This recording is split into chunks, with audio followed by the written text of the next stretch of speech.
A conversation with the mayor about big changes coming for Cleveland's Lakefront. I know that this transition is going to be hard for a lot of people, but now it's time to turn the page. After a $100 million truce between the city and the Browns to leave Cleveland, that includes money to remake the waterfront. Two goals in mind.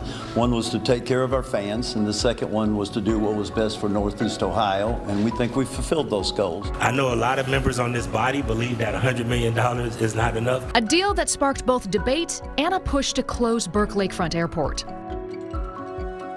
Busy week, a lot of lakefront moves in the last few weeks, really. And News 5's Michelle Jarboe had the chance to talk with Mayor Justin Bibb about all of it today.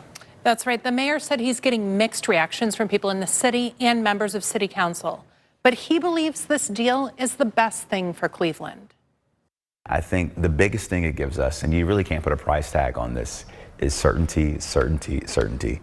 As you know, Michelle, developers want certainty. Now we have that certainty. Now we have millions of dollars to support these additional projects. There's one aspect of the proposed settlement that isn't totally certain, which is, okay, the Browns lease ends in 2029, but they have two one-year options to extend. Why do that? Well, you don't get everything you want in a business deal, right? And, you know, if the Browns need another year or 2 years, we understand that flexibility, and it gives us the additional opportunity to get some more revenue out of those final 2 years. From my conversations with the Browns, they're not expecting to need that, but we'll have to take that as it comes. Your own airport director made some public statements saying the proposed stadium in Brook Park will permanently and negatively impact Hopkins. How do you pull back from that and assure the traveling public that they're going to be safe? I can guarantee you that as HSG embarks on this dome stadium in Burke Park, and as we embark on our nearly $2 billion modernization of our airport, we are going to move heaven and earth to make sure that the traveler experience is not undermined and that it's a safe, reliable airport.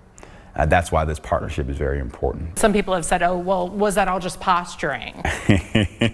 Well, we just struck a $100 million deal, and I think both parties understood that cooler heads prevailed, and it was time to work together to solve some of these issues that we've been talking about in court. In this whole dance with the Browns, if you could go back and do anything differently, is there anything you would have done differently?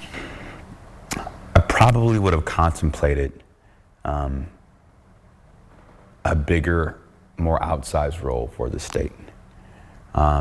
You know, historically, the state legislature and the governor have really never undermined the mayor or the county executive or county leadership on a investment decision like this, and they did.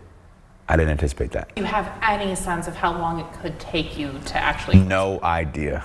But we're excited to start the process. Why act now?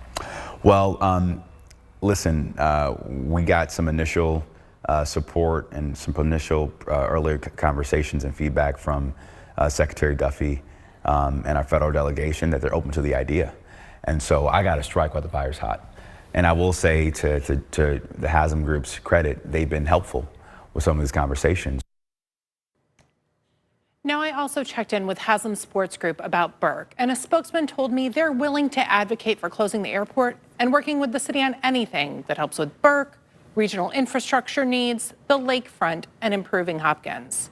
And now, Katie, Cleveland City Council still needs to approve that $100 million settlement deal with the Browns. The administration hopes that will happen by the end of November. Yeah, you took us to the first meeting. You said it's the first of several as the mayor and his team makes their case as to what this deal should go through. So many moving parts here. This is certainly a marathon, not a sprint, to see that redevelopment of the lakefront. It's exciting, the possibilities that could come.